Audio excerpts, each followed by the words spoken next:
Hey guys, how is it going? Alright, change of pace for today. I think I've played the budget nin deck enough lately, and I'm getting a little burned out on it. Not that it's not fun and interesting, but I just kind of wanted a little bit of change of pace. And if you notice, my hand is mono green, and that can only mean one thing. The return of Omnath. Get out of here. There he is. Omnath, the locus of mana. And it's very interesting, actually. There's a whole bunch of different choices for 3-mana commanders that people could play in 1v1 commander format, and it seemed like pretty much nobody played Omnath.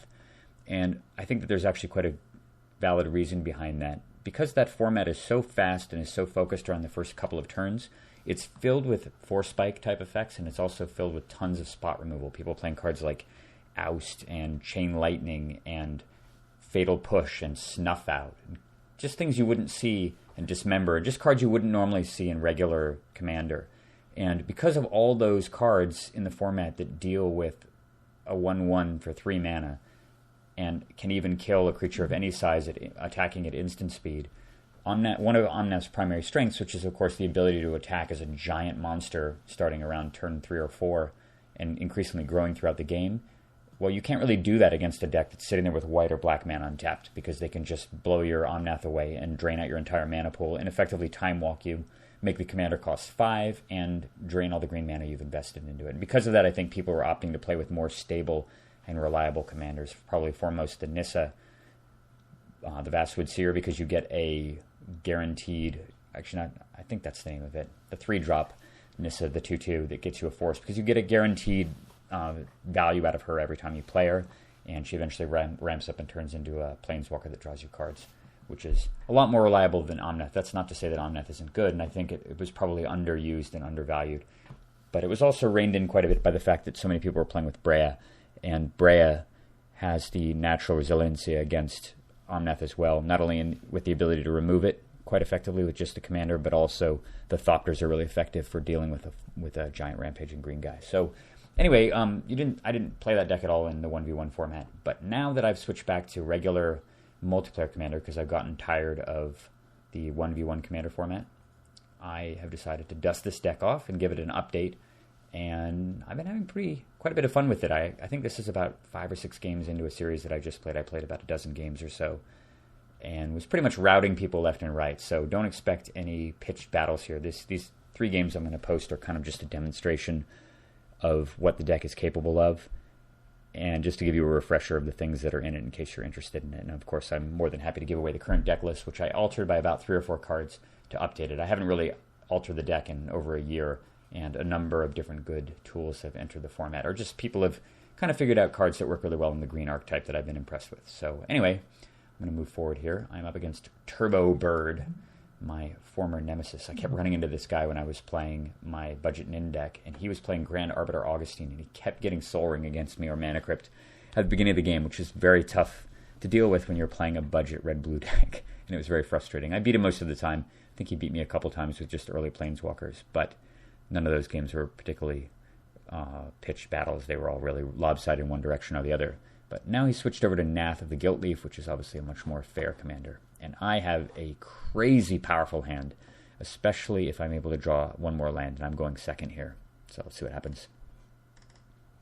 He's mulliganing down to 6, and all he's got is a turn 1 forest, so he's extra slow.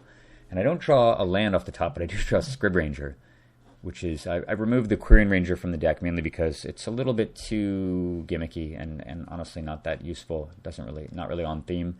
Scrib Ranger I think is a lot better. The Pro Blue is really valid as a way to block blue flyers that the mono green deck often has a hard time with, and additionally it's unblockable by a lot of blue creatures, and you can often get through with equipment and stuff like Jetée or Sword of Feast and Famine on it, and it has great synergy with the forest. And because with Birds of Paradise, and because of the fact that I just drew Scrib Ranger, that actually means I'm not going to play Mox Diamond turn 1 here. I'm just going to play my forest and lead with a bird, which feels like a very nice safe play against green black. And sure enough, he plays Baron Moore turn 2, which is a strange card to be using. So I'm very, very happy here, because no matter what I draw, whether it's a land or it's not a land, I'm still in pretty good shape, because effectively the Scrib Ranger will be free. I'll be able to replay the forest and play the Bird of Paradise and play the Mox Diamond, the Mana Vault, and very quickly ramp in a Gilded Lotus.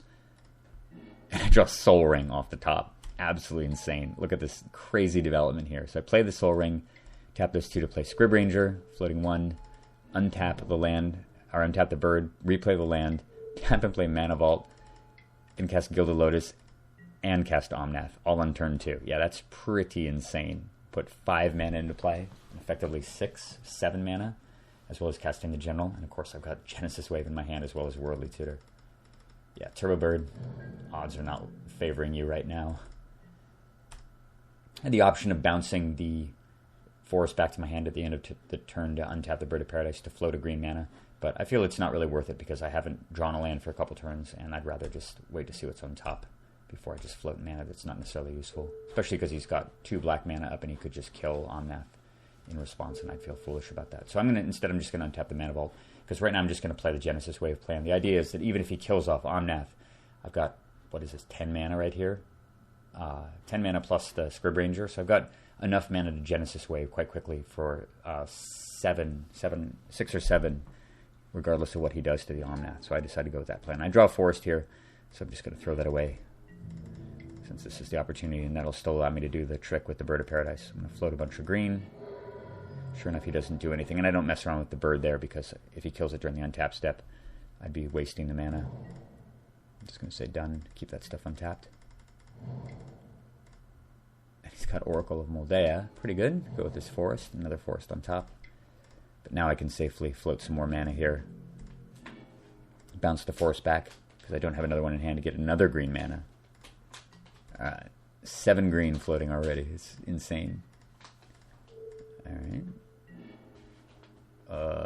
That did not happen during the game. Okay, I guess we've entered bug game territory. Yeah, I didn't obviously spend 4 mana to untap my Mana Vault there, because the Mana Vault was untapped already. But whatever, I mean, it doesn't really matter. Not sure what the hell's going on. Okay, well, it's a little bit confused. Okay, so anyway, you get the idea. Post-combat, after attacking with a giant Omnath, I'm going to cast a Genesis Wave. Oh, you know what? I actually think I did, probably. I think I just misclicked and untapped a Mana Vault that was already tapped. That's so dumb. And it's not like it really matters. But anyway, I cast Worldly Tutor, and I'm going to go fetch... You can actually see the deck right here. Well, I cast Worldly Tutor first. I'm sorry, I skipped past the reveal. But the card I got is Void Winnower. Okay, well, I botched that all to hell. But anyway... yeah, you can just see how utterly insane this Genesis Wave was. So off the Genesis Wave, I get, what is this? 3 Forests, Gaia's Cradle, Draga Tree Speaker, Nissa, Lightning Greaves, and Ancient Tomb, and Garruk Wildspeaker. So off of this, I was going to get, and I haven't played a land yet, I was going to get Forest, Forest, Forest, Ancient Tomb. That's 5 mana, plus the Cradle. I was going to get 2 creatures, so the Cradle's making 5.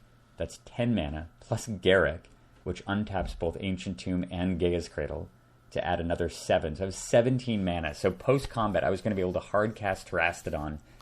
Void Winnower would come into play. I could put Greaves on Void Winnower, and I could also suit up the Void Winnower with Lightning Greaves post-combat. And I'm not really sure what turn this is. It's like turn, what is it, turn 4?